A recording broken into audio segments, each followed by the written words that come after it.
Décider, changer, se relever, trouver son équilibre, avancer, dépasser ses peurs, inventer ses solutions. Qui a dit que travailler sur soi devait être long, pénible et fastidieux ? Surtout pas moi.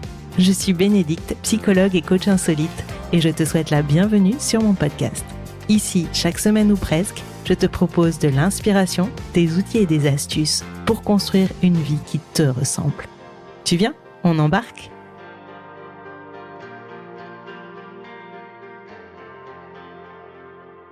Petite parenthèse avant de démarrer cet épisode.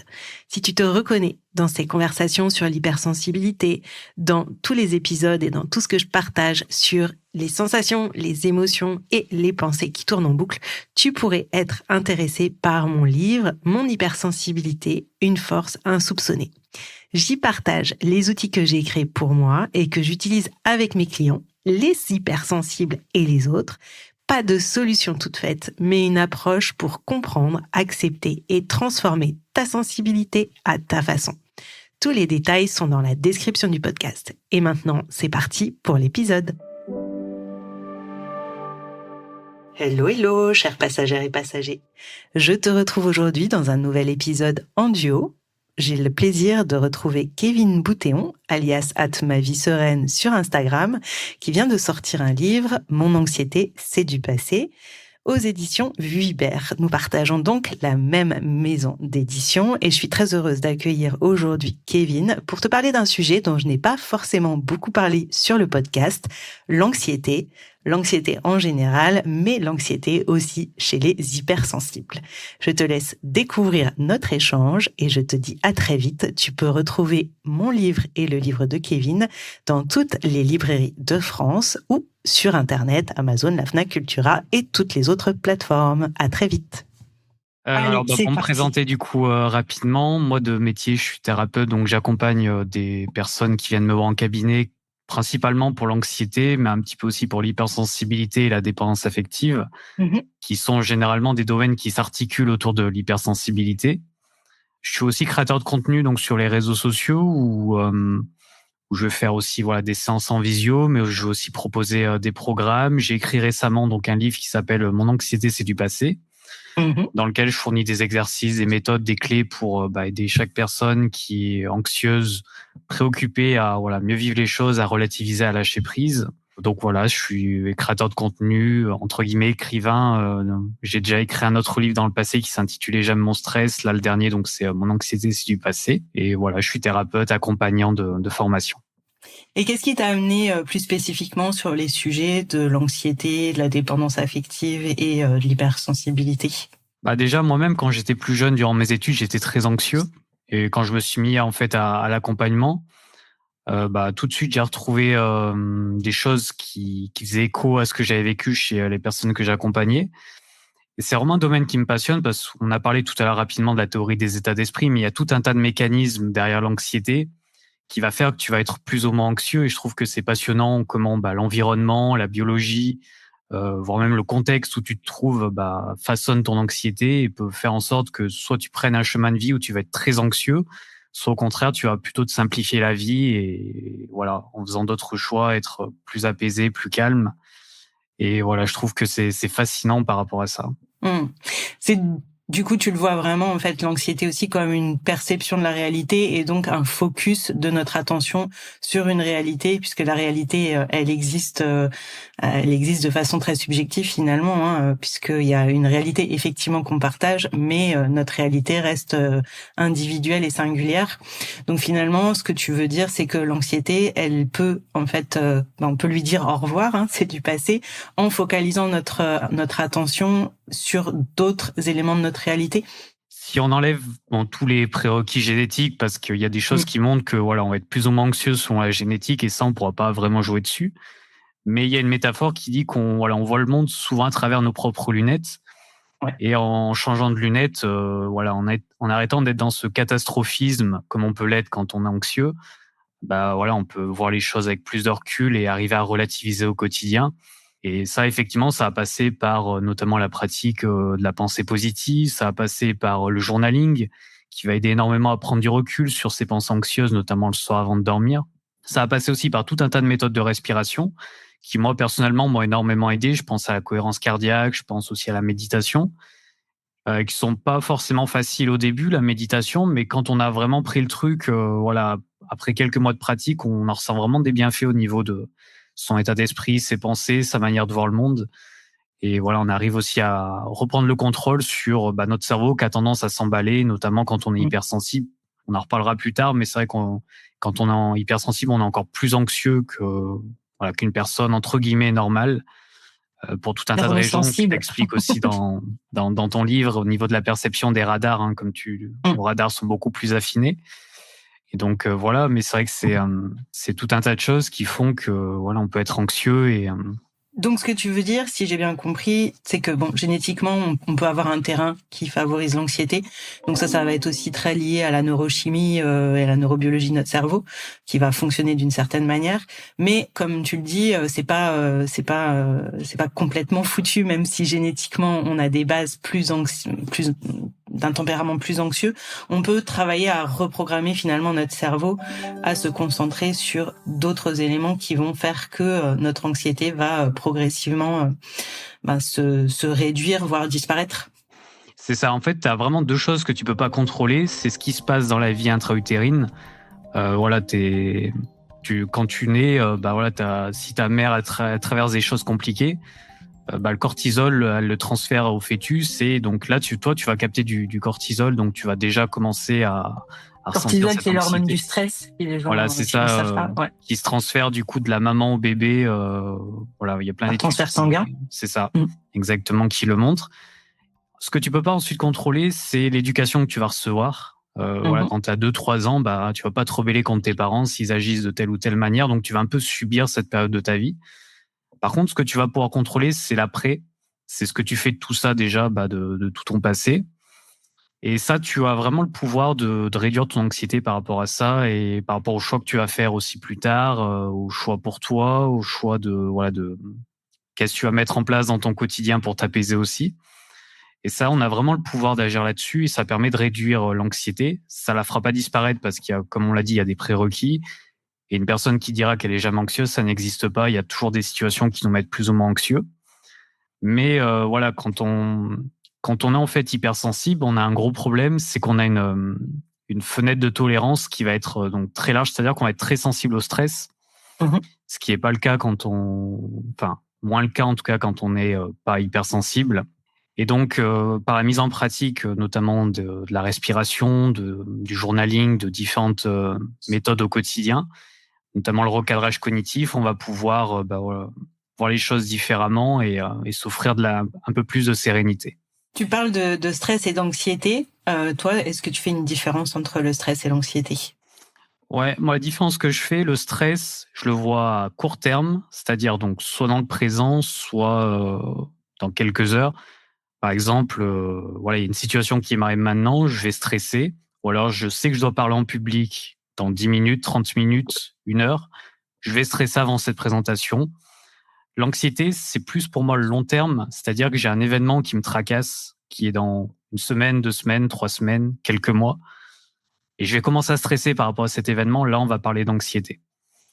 Et pour moi, le stress, je le vois vraiment à court terme sur l'instant présent. C'est vraiment une réaction presque automatique du corps qui arrive vraiment par rapport à la situation qu'on est en train de vivre dans l'instant présent, tandis que l'anxiété sera plus dirigée vers le futur. Et donc, le stress n'est pas forcément négatif, parce qu'il nous aide aussi à nous préparer, etc. Donc ça, c'est aussi quelque chose qui est... Enfin, souvent, les gens me disent, moi en tout cas en consultation, et j'imagine que toi aussi on me dit ça, le stress, j'en peux plus, l'anxiété, j'en peux plus. Déjà, je pense que comme tu décris très bien, le côté de temporalité beaucoup plus longue de l'anxiété et de projection dans le futur, ou même il y a de l'anxiété qui va être tournée vers le passé en termes de rumination, etc. Mais elle est quand même beaucoup plus tournée vers le futur, alors que le stress est très relié à un moment donné, à une expérience à vivre, et qui peut être, du coup, le stress nous met en mouvement. Le cortisol, c'est quand même, on le critique beaucoup, mais c'est quand même aussi une hormone qui est très utile dans le quotidien. Il faut pas la diaboliser non plus. C'est grâce au cortisol que parfois tu vas te mettre à faire des choses dans ton quotidien. Ça va te donner de l'énergie pour parfois accomplir certaines tâches. Donc effectivement, c'est quelque chose qui est positif. Il y avait une chercheuse américaine, je me souviens plus de son nom, qui avait fait justement une étude avec des personnes qui devaient parler en public. Et donc, elle séparait les participants en 2 groupes. L'un des groupes devait se répéter pendant la présentation « J'ai de l'énergie », donc accepter leur stress. Et l'autre groupe devait se répéter « Je suis calme, je suis détendu », donc essayer de se forcer, donc de se détendre. Les personnes qui étaient les moins stressées au final, c'était les personnes qui acceptaient leur stress, qui se disaient « J'ai de l'énergie », qui luttaient pas contre le stress, mais qui avançaient dans leur présentation avec le stress, qui arrivaient à captiver davantage leur audience, qui arrivaient à faire bonne impression et surtout qui arrivaient à garder leurs moyens, que ceux qui se répétaient je suis étendu, enfin, qui essayaient de se le convaincre, ils luttaient contre leurs émotions et au final, leur stress se décuplait et c'est eux qui étaient le plus en difficulté pendant la présentation. Donc, effectivement, il y a le stress, donc un stress qui va être positif et on va avoir un stress qui va être négatif à partir du moment où, au lieu de l'utiliser, là, on va le subir. Et c'était intéressant ce que tu dis, parce que justement, quand on dit qu'ils sont 2 finalement façons de penser positivement, on peut très bien le percevoir comme 2 pensées positives, c'est-à-dire je suis calme, je suis présent dans le moment, etc. Et en même temps, j'ai de l'énergie. Finalement, en fait, cette différence de pensée positive est pas la même. Et quelque part, je pense que dans la pensée positive, c'est hyper important et hyper intéressant de travailler réellement la bonne pensée, celle qui va conduire à soit nous apaiser, soit nous mettre en mouvement finalement. C'est exactement ça, parce que tu vois, là, pour reprendre l'exemple que je t'ai dit, une bonne pensée positive, on aurait pu se dire, voilà, faut que je me répète, je suis calme, je suis détendu. Mais ça, vu qu'on n'y croit pas, ça va faire l'effet inverse. Ça va créer encore plus de stress, d'anxiété, que de se dire j'ai de l'énergie. C'est vrai, tu peux pas dire le contraire. Quand tu es stressé, tu as de l'énergie. Donc le cerveau y croit beaucoup plus et forcément, ta réponse physiologique dans la situation, elle va être différente. Dans ton livre, tu abordes les pensées positives. Sur lequel? Le dernier? Le dernier, ouais. J'en parle, oui, de l'affirmation positive. Comment on construit une bonne affirmation positive et par quels moyens on peut la pratiquer au quotidien. Et justement, je trouve que, quelque part, je pense que dans notre corps, on sent quand ça sonne juste ou ça sonne faux. Et donc, en fait, c'est un peu peut-être ça, c'est là où je voulais en venir, mais c'est de se mettre aussi en lien avec soi et de se dire, est-ce que cette pensée, je la ressens et que je l'accepte, ou est-ce qu'elle me semble vraiment tellement loin de la réalité de ce que je suis en train de vivre que finalement, c'est contre-productif. Tu vois, t'as ceux qui, par exemple, une personne qui est en dépression, qui va se dire, je vais bien, donc qui va se dire cette pensée-là, ça va pas produire de changement. Par contre, si elle se dit chaque jour, à tout point de vue, je vais de mieux en mieux, là, c'est une affirmation qui est beaucoup plus réelle. Ça veut pas dire qu'elle va bien, mais que chaque jour, elle va de mieux en mieux. Et le cerveau, du coup, il croit plus et cette affirmation-là, elle va avoir plus d'effet que de se dire simplement je vais bien. Ouais. Mais je l'avais lu dans le livre ton approche de la pensée positive, sur laquelle moi effectivement j'ai des fois un avis un peu compliqué, mais dans ton approche, qui est certainement l'approche réelle et pas ce qui est hyper vulgarisé parfois sur les réseaux ou sur des vidéos, finalement c'est effectivement ça, c'est avoir aussi cette capacité de pas prendre n'importe quelle affirmation positive et se l'approprier, c'est aussi la tester entre soi et soi et voir en fait comment on le vit, parce que quelque part on peut très bien finalement faire peut-être pas pire que bien, mais quelque part se dire ça marche pas sur moi et donc rentrer dans un schéma un peu négatif de rien fonctionne sur moi et du coup je suis un cas perdu et j'y arriverai jamais. Je pense que c'est important de pas se focaliser que sur l'affirmation positive non plus. Je pense que c'est une méthode qui doit être combinée avec d'autres méthodes. Si tu te reposes que sur l'affirmation positive, soit ça va super bien marcher sur toi, soit ça va pas du tout bien marcher sur toi. Que si tu arrives à l'incorporer avec d'autres méthodes, tu as plus de chances que déjà elles soient acceptées par ton esprit et qu'elles viennent rajouter un plus à ce que tu mets déjà en place dans ton quotidien. Et c'est justement ce que moi j'ai trouvé extrêmement intéressant dans ton livre, c'est que je l'ai vu, en tout cas, dis-moi si c'est aussi comme ça que tu as voulu le construire, parce que c'est toujours intéressant d'avoir ce retour. Je l'ai vu comme une boîte à outils dans laquelle on peut piocher et dans laquelle on peut quelque part construire son propre parcours ou sa propre méthodologie, mais aussi l'adapter, parce que effectivement moi je vois que la méditation, chez moi je prends mon cas personnel, peut fonctionner à certains moments, mais quand j'ai un niveau d'anxiété qui est relativement haut, voire très haut, en fait ça va venir l'empirer. Et en gros, je trouve que ce qui est intéressant dans ton livre, c'est que tu proposes quand même beaucoup de pistes et beaucoup d'outils différents pas trop non plus, ce que je trouve aussi bien parce que des fois on a tendance ici à se perdre, mais des outils qui finalement méritent d'être testés et méritent d'être testés dans plusieurs conditions. Et ça, en fait, moi je trouve que c'est hyper intéressant. Est-ce que tu peux un peu nous en dire plus, parce que effectivement, moi je te dis à certains moments, je vais utiliser plutôt ça, à d'autres je vais utiliser plutôt ça. Est-ce qu'il y a des choses que tu conseilles pour plus gérer le stress du moment et d'autres que tu vas conseiller pour l'anxiété qui est plus durable et installée dans ta vie? Alors déjà, moi, mon livre, je l'ai conçu en 3 parties. Donc, tu as la première partie qui traite du stress, la deuxième partie qui traite des angoisses et des crises de panique, et tu as la troisième partie qui traite de l'anxiété. Et c'est vrai qu'avec mon éditrice, on l'a un peu conçu comme comme un grand marché où tu aurais des fruits et les légumes et tu pioches un petit peu ce qui te fait envie. Il y a plus de 50 activités du coup qu'on propose dans la totalité du livre. Et toutes ces activités, on les regroupe, et notamment au niveau du stress, selon son système perceptif. Par exemple, il y a des personnes qui vont être plus visuelles, il y a des personnes qui vont être plus kinesthésiques, et après, tu as des personnes qui vont plus être à l'aise avec le fait de parler, et là, donc, les affirmations positives auront beaucoup d'impact sur elles. Et donc, en fait, on sépare les exercices selon notre système perceptif, parce que je me suis aperçu que ce qui marche le mieux, c'est quand on utilise un exercice qui est en rapport avec son système perceptif. Donc, si on est visuel, par exemple, l'imagination constructive, la visualisation. Si on est kinesthésique, ça peut être le toucher, ça peut être l'EFT, ça peut être l'acupression, par exemple. Et après, si on est à l'aise vraiment avec la voix, ça peut être le fait de prononcer des mantras, des affirmations positives. Et quand on arrive, on travaille, j'ai un questionnaire dans le livre qui permet après de savoir quel est son système perceptif. Quand on pioche du coup les exercices qui nous correspondent vraiment, là on obtient des bienfaits qui sont importants. Et c'est vrai que c'est pour ça qu'on en propose plein, c'est qu'on est conscient que chaque personne est différente et que tel exercice va pas correspondre à telle personne. Par contre, celui d'à côté lui correspondra davantage. Au moins tout le monde s'y retrouve et tout le monde a des méthodes, des exercices pour se faciliter la vie au quotidien. Et en même temps, même si on a une approche, on va dire plutôt visuelle, ça veut pas dire que certains exercices kinesthésiques ou plutôt en lien avec l'audition vont pas fonctionner. Donc je pense que ça c'est vraiment, moi c'est quelque chose en tout cas que je conseille souvent aux personnes que je suis, et en général aussi sur les réseaux, c'est de tester finalement, parce que il y a pas d'autre façon de savoir ce qui va fonctionner, et pas de tester en one shot, c'est tester aussi dans différentes conditions. C'est un peu ce qu'on disait tout à l'heure. Quelque part, certains outils vont très bien fonctionner sur certains types d'anxiété ou sur certaines, tu vois, par exemple, toi tu travailles sur les attachements, etc. Peut-être que quand on est dans certaines phases de vie, dans un attachement anxieux, certains exercices vont fonctionner et fonctionneront pas sur d'autres moments de notre vie. Non, tout à fait. Après, tu parlais justement du système perceptif. Tu dis effectivement que quand on est visuel, on peut tout à fait aller vers des exercices kinesthésiques. Parce qu'on a, c'est vrai, un système perceptif primaire, mais on a aussi parfois aussi une sensibilité à d'autres choses. Et effectivement, ça peut tout à fait aussi nous correspondre quand on est visuel d'aller sur des exercices kinesthésiques. Donc ouais, je te rejoins à 1000% là-dessus. Donc on évoquait un peu l'hypersensibilité et l'anxiété. Tu disais tout à l'heure qu'effectivement le système perceptif des hypersensibles filtre quand même beaucoup moins, ce qui va générer quelque part de l'anxiété supplémentaire. Toi, tu le constates chez tes patients?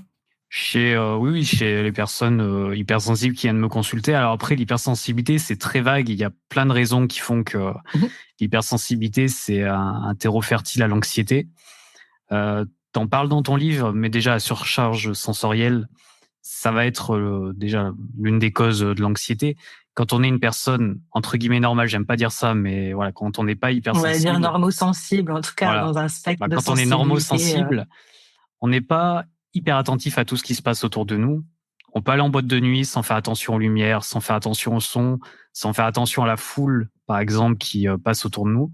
Quand on est hypersensible, c'est beaucoup plus compliqué d'être dans l'instant présent dans ces moments-là, parce qu'on va être attentif à tout ce qui se passe autour de nous, ça va nous fatiguer, et puis même on va angoisser dans ces environnements-là parce qu'on va pas se sentir à l'aise. Donc déjà, notre niveau d'anxiété, il va grimper en flèche, Sans forcément comprendre, hein. C'est vrai que je pense que ça aussi, c'est une difficulté des hypersensibles, c'est qu'ils, déjà, en plus, quand ils le savent pas nécessairement, quand ils ont pas conscience qu'ils sont hypersensibles, ils ont pas, en fait, cette conscience qu'ils ont une perception qui est différente des autres. Et donc, du coup, ils vont se sentir en décalage sans en comprendre en plus la raison. Donc, c'est sûr que c'est encore plus pour moi anxiogène de se dire que finalement, je comprends pas pourquoi moi, je me sens pas bien dans cette situation alors que tout le monde est dans une situation plutôt ludique et d'amusement.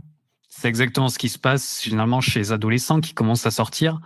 Ça peut créer beaucoup d'anxiété et même créer un fossé un peu entre la personne qui est hypersensible et les autres. Parce qu'elle se dit, je comprends pas pourquoi je suis pas à l'aise quand je suis en boîte de nuit, tout le monde rigole et moi j'y arrive pas. Et oui, ça renforce ce sentiment d'être différent, pas normal et dont souffrent beaucoup les hypersensibles. Inadéquate, ouais. Donc en fait, donc il y aurait deux axes, hein. C'est ce fait déjà d'avoir plus de perception que les normosensibles, qui du coup peuvent générer quand même de l'anxiété, puisque ça va être une réaction, une anxiété réactive, et en même temps cette incompréhension de se dire finalement je fonctionne pas comme les autres ou je me sens bizarre et du coup c'est moi qui ai un problème et du coup ça peut rajouter encore à l'anxiété. C'est ce que tu veux dire finalement. Oui, et en plus la conséquence à ça va être de tout faire pour essayer de ressembler aux autres. Parce que quand on se sent bizarre, on va essayer de se conformer et l'hypersensible va essayer de le faire en portant un masque et souvent on va essayer d'aller dans des situations où il est pas à l'aise ou d'accepter des choses quand en normal il aimerait pas accepter, ce qui va encore lui rajouter une couche de stress supplémentaire. Donc il a un peu la double peine ou la triple peine du coup l'hypersensible sur l'anxiété. Oui, dans les deux sens parce que d'un côté, il va être anxieux parce qu'il va essayer de se conformer aux autres, mais d'un autre côté, il va être aussi anxieux quand il va sentir ce fossé, cette différence qu'il peut avoir avec les autres. Et est-ce que selon toi, à partir du moment où tu prends conscience de cette hypersensibilité et où tu apprends, comme moi j'essaye d'amener les gens à l'apprivoiser, parce que moi je pars du principe que plus tu la comprends, plus tu vas en connaître les effets qui sont peut-être parfois difficiles, mais les effets aussi positifs, parce qu'il y en a quand même énormément. Et est-ce que du coup, cette hypersensitivité à tout ce qui va être récepteur, audition, visuel, etc., lumière, comme tu disais dans l'exemple de la boîte de nuit, on peut les utiliser à son avantage avec l'anxiété, notamment dans les exercices que tu proposes? Oui, et en plus de ça, je pense que quand on est hypersensible, qu'on a conscience de ça, on va ensuite apprendre à traîner dans d'autres environnements. On va choisir déjà des environnements qui nous correspondent davantage. Quand on a conscience de tous ces mécanismes, pour reprendre l'exemple de la boîte de nuit, une personne qui sait qu'elle n'est pas à l'aise en boîte de nuit parce qu'elle a cette sensibilité-là, par la suite, elle va éviter ce genre d'environnement et choisir des environnements qui seront beaucoup plus propices pour elle ou des environnements plus calmes où elle pourra parfois exprimer sa créativité ou voilà, elle sera à l'aise. Et à travers aussi donc le livre, pour reprendre ce que tu disais, moi je propose aussi des exercices qui permettent entre guillemets de tolérer un peu plus ces environnements-là. Ça veut pas dire que c'est bien tout le temps de se forcer non plus à aller dans ces environnements-là, mais on peut pas toujours éviter non plus. Non, puis on peut avoir envie, même si on sait qu'il y a un côté difficile, on peut quand même avoir envie de se dire, il y a plein de personnes que j'aime bien, j'ai aussi envie, peut-être j'aime bien danser, donc j'ai ça, donc comment je fais pour adapter, c'est peut-être le faire un peu moins souvent, et du coup, ouais, toi, qu'est-ce que tu dis tu vois, imagine, t'es invité à un mariage, oui. c'est des personnes proches, tu peux pas dire non, parfois t'es obligé quand même de côtoyer ces environnements où il y a beaucoup de personnes. Et c'est là que du coup, à travers mon livre, on propose des exercices, notamment par la respiration, la cohérence cardiaque, des choses qui permettent sur l'instant présent, de faire redescendre des crises d'anxiété qu'on peut avoir quand on se trouve dans ces environnements-là, qui peuvent arriver soudainement d'ailleurs, sans prévenir et nous rendre très inconfortables, voire mal à l'aise. Et tout à l'heure, tu parlais de visualisation ou de journaling. Donc, quelque part, on peut aussi voir ces outils comme des moyens de lâcher prise, mais aussi comme des moyens de préparer. C'est-à-dire, tu vois, par exemple, j'imagine bien que on pourrait très bien proposer un exercice de visualisation ou de lâcher en fait toutes ces angoisses sur le papier, parce que ça, c'est un truc qui est hyper important. Moi, c'est quelque chose que je dis souvent et je pense que t'es dans la même logique. Écrire, c'est sortir de sa tête, en fait. plus on laisse les choses dans sa tête, plus elles prennent de la place. Et le simple fait d'écrire les mots, d'écrire des phrases, même n'importe comment, juste des mots qui peuvent nous perturber, ça permet quand même d'en évacuer une partie de charge émotionnelle. Et du coup, j'imagine que visualisation de journaling, ça peut être aussi un très bon moyen de se préparer en amont à ces moments-là.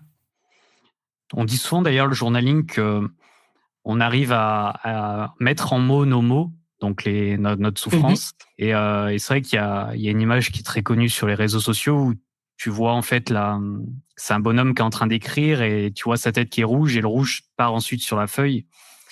Et le journaling, c'est ça, c'est arriver à déposer ce qu'on peut en temps normal garder sur soi, ce qui peut nous tracasser, nous inquiéter. C'est très utile notamment pour s'endormir le soir quand on est anxieux, qu'il y a des choses qui nous tracassent le lendemain et au lieu de ruminer sans cesse ses pensées, le fait juste d'écrire sur une feuille ce qui nous tracasse, ça permet déjà de se décharger d'une partie de la souffrance liée à ce qui nous tracasse.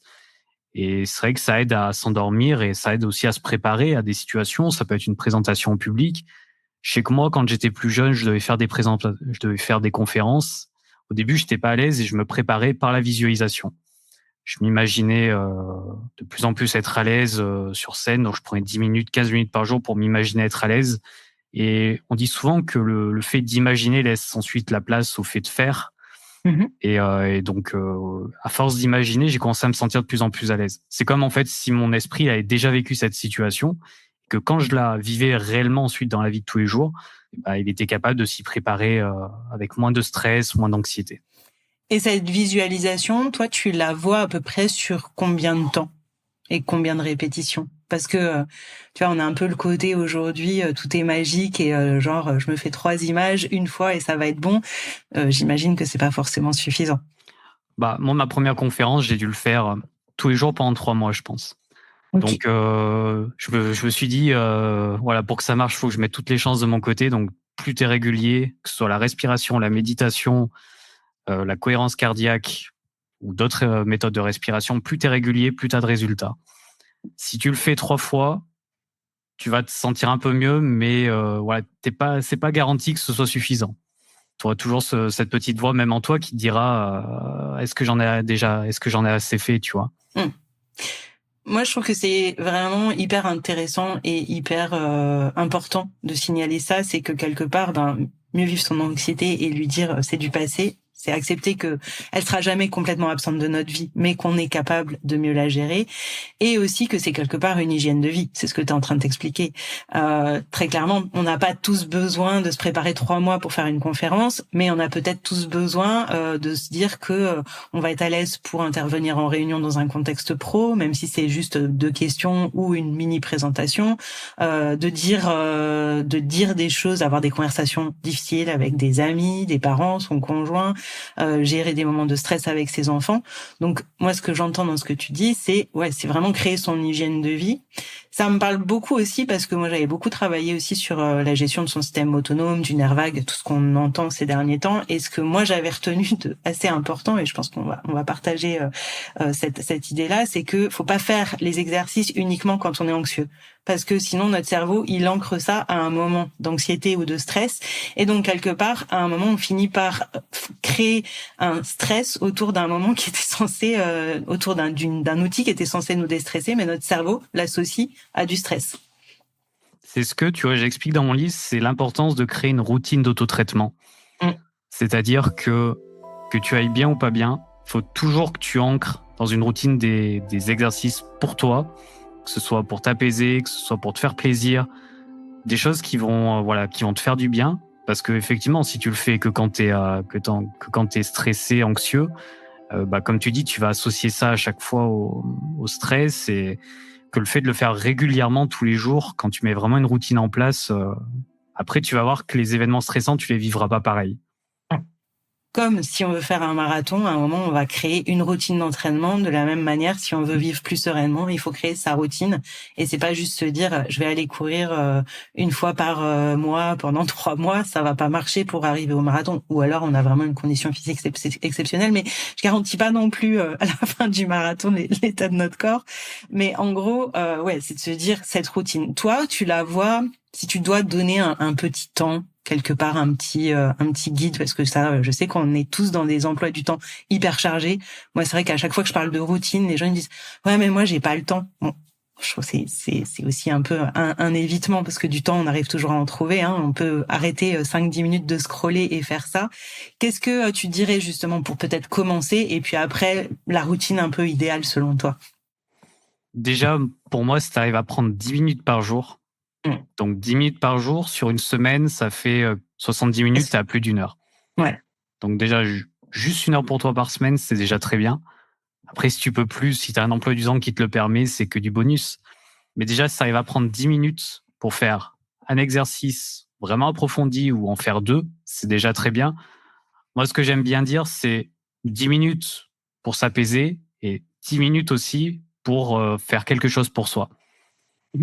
Parce que bon, c'est très bien de toujours faire de la respiration pour s'apaiser, etc. Mais la respiration, c'est pas toujours une activité plaisante. On va le faire parce que ça nous fait du bien, mais c'est important aussi d'avoir des activités plaisantes. Ça peut être du sport, ça peut être du coloriage, de l'écriture, des choses où voilà, vraiment tu vas passer un bon moment avec toi-même. Donc pour moi, une routine, ce serait ça, ce serait partager en 50-50 des exercices qui vont consister à t'apaiser, des exercices qui vont consister à te faire du bien. Et toi, tu la vois plutôt, t'as parlé beaucoup de journaling le soir, et tu vois plutôt ça le soir, ou tu peux aussi dire, c'est bien aussi si on arrive à trouver un peu de temps, de le mettre aussi le matin, 10 minutes pour bien commencer sa journée? Alors après, ça c'est assez compliqué parce que ça dépend du planning de chacun. Ouais. Dans mon livre, j'aime mon stress. Quand je donne un exemple de routine, je préconise de faire les exercices, donc une partie le matin, une partie le midi, donc après sa première matinée de boulot, et ensuite une autre partie en rentrant chez soi, donc le soir et juste avant de dormir. Mais effectivement, ça demande quand même pas mal de minutes, donc d'arriver à s'organiser pour pouvoir faire tous ces exercices. Mais après, c'est vrai que ça dépend beaucoup de l'emploi du temps de chacun. Si on peut déjà le faire, comme je te disais, 10 minutes d'apaisement, 10 minutes de plaisir, n'importe quand dans la journée, c'est très bien. Après, c'est vrai que le matin, on peut se lever en étant anxieux, donc ce serait bien à ce moment-là de mettre une respiration, une méditation, quelque chose qui nous apaise, des étirements, du yoga, peu importe. Et le soir aussi, c'est important parce que s'endormir en étant anxieux, ça présage jamais d'une bonne nuit de sommeil. Et le sommeil est important pour être moins anxieux le lendemain. Moins tu dors, plus tu es anxieux. Sûr. Donc, de toute façon, c'est toute l'hygiène de vie qui est importante, entre guillemets, le sommeil étant quand même une ressource fondamentale, l'hydratation, après l'alimentation, on est d'accord, mais tout le monde ne peut pas forcément toujours tout adapter. Et évidemment, un peu de sport également. Je pense que ça, c'est aussi assez essentiel, mais ça, on le répète, nous thérapeutes, on le répète souvent. Mais du coup, est-ce que, par exemple, si on dit 5 minutes le matin, 5 minutes le soir, ça peut être bien, ou tu conseilles malgré tout 10 minutes d'affilée? Ça peut être bien si tu arrives à faire, par exemple, tes 5 minutes d'activité plaisir le matin. Ça te permet déjà de commencer la journée sur, tu vois, de bonne humeur. Donc ça, c'est bien. Et 5 minutes d'apaisement le soir, c'est aussi très bien. Donc, soit tu peux les faire en dispatché, soit tu peux les faire regrouper. Mais c'est vrai qu'il y a des activités qui se porteront plus le soir, comme c'est le cas du journaling. D'autres activités qui seront plus adaptées le matin. D'autres moments de la journée qui seront plus adaptés pour le sport, notamment début d'après-midi ou... Donc ça, après, ça dépend vraiment de l'emploi du temps de chacun et du temps qu'on a disponible. Et plus on va avoir cette routine, plus quand on va avoir besoin de mobiliser un exercice en moment de stress ou d'anxiété, plus il va être utile en fait. En fait, tu muscles ton système nerveux quand tu fais ça. Donc au lieu qu'il s'agite de manière très forte quand tu vis un moment de stress, quand il est musclé, il est capable de résister un peu plus longtemps. Ça ne veut pas dire qu'il va résister complètement, mais un peu plus longtemps et de manière un peu moins intense aussi. Et justement, tu parles au début de ton livre de l'état d'esprit fixe et de l'état d'esprit de développement, ce qui est vraiment aussi quelque part dans la lignée de muscler son système nerveux. C'est le livre de Carol S. Dweck, dans lequel on remettra les références dans les notes. Toi, comment tu vois les choses justement par rapport à cette anxiété, le lien avec état d'esprit fixe et état d'esprit de développement? Alors moi, quand je me suis intéressé du coup à Carol Dweck, j'avais vu son étude qu'elle avait fait sur... C'était des collégiens, si j'ai bonne mémoire. Alors, ça fait très longtemps que j'ai lu le livre, mais c'était des collégiens, où elle étudiait leur état d'esprit donc face aux examens. Et elle s'était rendue compte du coup que les personnes qui avaient un état d'esprit de développement, donc qui arrivaient à grandir de leurs échecs, ressentaient beaucoup moins d'anxiété que les personnes qui étaient entre guillemets défaitistes, qui avaient tendance à se dire qui avait un état d'esprit fixe, donc ça se passe toujours pareil, je suis nul, je suis pas capable. Et dans l'anxiété, on retrouve un peu ça. C'est-à-dire qu'une personne qui a un état d'esprit de développement, qui arrive à aborder une situation en se disant voilà, c'est pas grave si j'échoue, j'apprendrai, je serai capable de me relever, elle ressentira beaucoup moins d'anxiété qu'une personne qui sera focalisée sur le résultat. Et qui sera focalisée sur le résultat et surtout qui sera assez pessimiste et qui aura beaucoup de mal à accepter l'échec, ce qui est un gros problème chez les personnes hypersensibles qui ont peur des échecs, mais aussi peur de faire des erreurs. Et donc, quand tu as cette peur-là, forcément, tu ressens plus d'anxiété. Et c'est vrai qu'on vit dans un monde où, effectivement, en tout cas, notre société, et notamment le système scolaire, a tendance à beaucoup condamner l'échec. C'est échec, réussite. Et du coup, si tu veux avoir une bonne note, il faut forcément réussir et pas échouer. Et moi, ce que j'avais vraiment aimé dans le livre de Carole S. Dweck, c'est aussi qu'elle explique que l'état d'esprit fixe, c'est aussi des fois des gens qui ont une capacité, un potentiel au départ, qui sont doués et qui du coup se reposent énormément sur ça. Et quand ils sont face à l'échec, finalement, ils comprennent pas parce que ils ont pas été dans ce jeu d'apprentissage, d'essais et erreurs. Ils l'ont pas été. On l'a tous été, parce que je veux dire, pour apprendre à marcher, on est tous tombés, je pense, une bonne centaine, voire un millier de fois par terre. Et pourtant, ça nous a pas empêché d'apprendre à marcher. Et à ce moment-là, on nous a encouragés. C'est-à-dire que on nous a pas dit, t'es nul, t'y arriveras jamais, reste par terre, t'y arriveras pas. Et c'est un peu le parallèle qu'elle fait, Carole S. Dweck, c'est que plus on avance en âge, moins on laisse de la place à l'échec, plus on a tendance à se focaliser sur la réussite et à valoriser la réussite et à dénigrer l'échec, alors que quelque part, c'est vraiment notre capacité à avancer, à apprendre et à se dire que on va survivre en fait. L'erreur n'est pas mortelle. Et effectivement, je pense que on peut passer d'un état d'esprit fixe à un état d'esprit de développement, mais il faut le travailler quelque part. Et ça passe par deux questions majeures, et c'est ce qu'elle explique dans le livre. Les personnes qui ont un état d'esprit de développement se demandent toujours comment. Comment je peux faire pour dépasser cette situation ? Comment je peux faire pour m'améliorer ? Comment je peux faire pour m'apaiser ? Tandis que les personnes qui ont un état d'esprit fixe sont dans le pourquoi. Pourquoi ça m'arrive à moi ? Pourquoi c'est toujours la même chose ? Et donc, en étant dans ce pessimisme, forcément, on ressent beaucoup plus d'anxiété parce qu'on se sent impuissant par rapport aux choses qui nous arrivent. Ce qui n'est pas le cas quand on a cet état d'esprit de développement. Et en plus, on reste auto-centré. C'est-à-dire, quand on est dans le pourquoi ça m'arrive à moi, en gros, on va avoir tendance aussi après à incriminer le monde et à se dire que c'est le monde qui est contre nous, que on n'a pas de chance, que etc. Et on reste sur moi. C'est moi qui subis, alors que dans le comment, on s'ouvre à d'autres pistes. Ouais. Et justement, tu faisais un parallèle sur l'hypersensibilité, sur cette capacité d'échouer. Tu penses que les hypersensibles ont plus de difficultés à être dans un état d'esprit de développement, qu'il y a de la culpabilité peut-être, ou qu'il y a plus de perception. Comment tu vois les choses ? L'hypersensible, alors au-delà de la culpabilité, je pense qu'aussi il a un gros problème de perfectionnisme. C'est clair. qui va parfois vraiment le figer dans certaines situations et qui va pas l'aider en tout cas à adopter cet état d'esprit de développement. Parce que pour un hypersensible, faut réussir, faut faire bonne figure, faut être parfait. Et pour ça, il va se mettre une pression énorme. Et surtout, la plupart du temps, il aura beau être parfait, ce sera jamais parfait. Et donc, ça peut entraîner de la culpabilité aussi. Perfectionnisme, culpabilité, mais malgré tout, effectivement, fine perception. Donc aussi, fine perception, j'ai envie de finir sur un côté positif. Et quand tout à l'heure on parlait des antennes ou de la chaîne météo, effectivement, on peut être relié à des choses, beaucoup plus d'informations. Mais on a aussi, chez les hypersensibles, une vraie capacité d'émerveillement, quelque part, parce que la capacité de saisir énormément de nuances qui vont rendre un paysage juste magnifique, de percevoir peut-être un peu en amont le fait que le coucher de soleil va être splendide parce qu'on va percevoir des petites nuances, ou savoir si à travers les volets il fait beau le matin et se dire tiens c'est cool, je peux me lever, il va faire beau aujourd'hui. Tu vois d'autres avantages en fait des hypersensibles à pouvoir justement peut-être avancer avec leur anxiété de façon positive? On parlait tout à l'heure du perfectionnisme. Je t'ai donné l'exemple du mauvais perfectionnisme. Mais tu as aussi le bon perfectionnisme où l'hypersensible va chercher énormément à faire les choses dans les détails et parfois va créer des choses magnifiques parce qu'il a eu cette attention pour le détail. Que si c'était dit, c'est bon, c'est suffisant, il y aurait peut-être pas eu cette magie en plus Et c'est le cas de beaucoup de peintres, Van Gogh, qui ont peint des tableaux, etc., qui sont allés vraiment jusqu'à parfois le petit détail, qui ont fait que ces œuvres sont incroyables et connues mondialement. Tu vas avoir aussi l'imagination.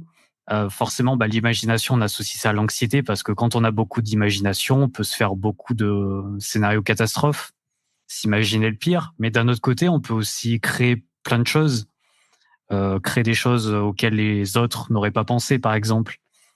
Être entre guillemets un peu visionnaire, de pouvoir, par sa sensibilité, créer des choses que les autres n'auraient jamais imaginées. Tu vas avoir l'empathie. Alors, peut-être que le trop d'empathie, c'est peut-être pas forcément une bonne chose, mais avoir quand même de l'empathie, c'est important pour se connecter aux autres, pour avoir de belles relations. Tu vas avoir aussi toute la partie créative. Les hypersensibles sont très forts pour tout ce qui est les couleurs, les jeux de lumière. Quand ils relient ça à l'imagination, ils peuvent créer des dessins, des pièces de théâtre, des tableaux, des choses qui sont magnifiques. Et tu vas aussi avoir les émotions, tu vas en parler. Certes, tu as le stress, tu as l'anxiété, mais tu as aussi l'émerveillement qui est décuplé. Donc, tu te balades, tu fais une randonnée, tu es face à une montagne. Pour quelqu'un de lambda, c'est juste une montagne, mais quand tu es hypersensible, tu as cette sensibilité à la nature, aux belles choses. Tu peux t'émerveiller devant un paysage, et juste le fait de t'émerveiller, ça te fait du bien aussi. Et du coup, on peut aussi s'en faire des petites photos mentales qu'on emmène avec soi. Et notamment, peut-être, moi je t'entendais parler et je me disais, pour les exercices de visualisation, on peut les rendre peut-être encore plus efficaces, parce qu'on va y emmener énormément de détails, énormément de petites nuances, et qu'on va être forcément dans un niveau peut-être pas de perfectionnisme, mais dans un niveau de réalisme finalement qui va être peut-être encore plus fort et qui va du coup renforcer l'outil de visualisation. Les hypersensibles, quand je les reçois en cabinet, ils ont cette capacité vraiment à rentrer dans une expérience de visualisation, parce qu'ils ont cette sensibilité aux détails, parce qu'ils se rappellent facilement des sons, de ce qu'ils ont vu, de ce qu'ils ont ressenti, ce qui rend les sens vraiment très intenses quand on travaille ensemble.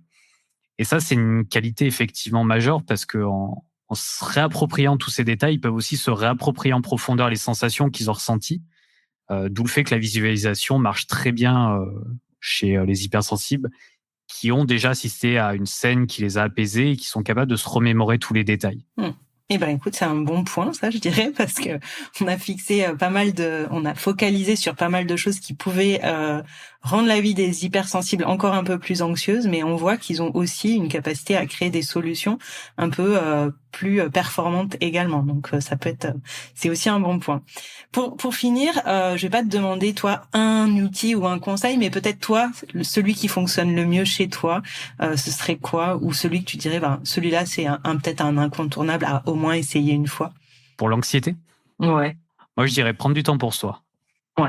Alors après on peut faire plein de choses, on peut faire du sport, mais juste le fait de prendre du temps pour soi, de couper de ce quotidien où on avance vitesse grand V, on est dirigé par les choses à faire, les obligations, notre to-do list, c'est s'offrir une pause de sérénité quand tu prends du temps pour toi.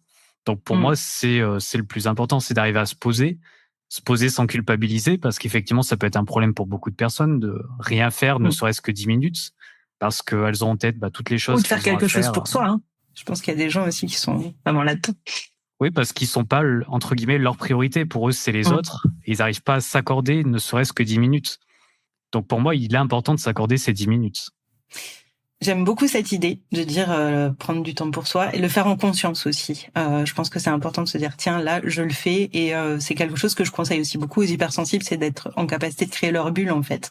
Et prendre ce temps pour soi, je trouve que c'est aussi une excellente façon de créer sa bulle et de créer aussi des repères par rapport à l'entourage, leur dire là moi j'ai juste besoin d'un sas de décompression et 10 minutes à tel moment de la journée, c'est à moi, vous me dérangez pas, je coupe mes réseaux, je coupe mon téléphone, je coupe les sollicitations. Je trouve que c'est une super idée. Et je rebondis sur ce que tu disais, c'est pas forcément naturel et facile au départ, mais là encore, on est d'accord, faut persévérer. Oui, c'est sûr. Et même si prendre 10 minutes, c'est trop compliqué, autant y aller petit à petit. Commencer par 2-3 minutes, 5 minutes, 10 minutes. Et après, quand on y prend goût, on a même envie d'écarter ce temps de 10 minutes, parce qu'on sent qu'on en a de plus en plus besoin. Mais oui, d'y aller progressivement si c'est trop dur, mais de faire quand même un premier pas et une première action, moins dans son agenda, de se consacrer un peu de temps. Ok. Eh ben écoute, je trouve que c'est une belle façon de finir cet épisode. Prenons du temps pour nous. Allez, 2 minutes, puis 3, puis 5, puis 10, et après, jusqu'à ce que le réel vous rattrape, on va dire. Merci beaucoup, Kevin. On Merci se retrouve sur Ma Vie Sereine sur Insta. Évidemment, je mettrai tout dans le podcast. Et ton livre, il s'appelle Mon anxiété, c'est du passé. Donc pareil, je mettrai les liens. Il est pareil, dispo comme le mien dans toutes les librairies à côté de chez vous ou à commander en ligne pour ceux qui sont un peu loin. Bonne fin de journée. Bonne fin de journée aussi. À bientôt. Salut.